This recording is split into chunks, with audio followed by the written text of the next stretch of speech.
সবাই যখন মা কইয়া ডাক দেয়, ওই যার মা নাই তার কলিজাটা ছিঁড়িয়া যায়। ওরে সন্তান যখন বাবা বলিয়া ডাক দেয়, যার বাবা নাই ওর কলিজাটা ছিঁড়িয়া যায়। ওরে একদিন ঈদের নামাজ পড়ি একটা যুবক কবরের কিনারায় দাঁড়ায় দাঁড়ায় কান্না করে। ও যুবক, ঈদের আনন্দ বাদ দিয়া কাঁদো কেন?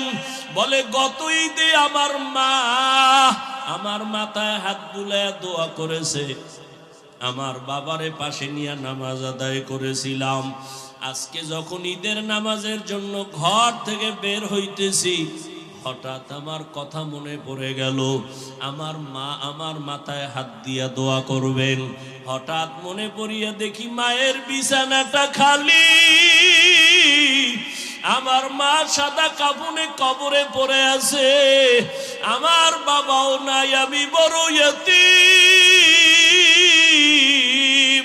ও মা হারা বাবা হারা। অনেকের মা বাবা ছিল বড় গরিব,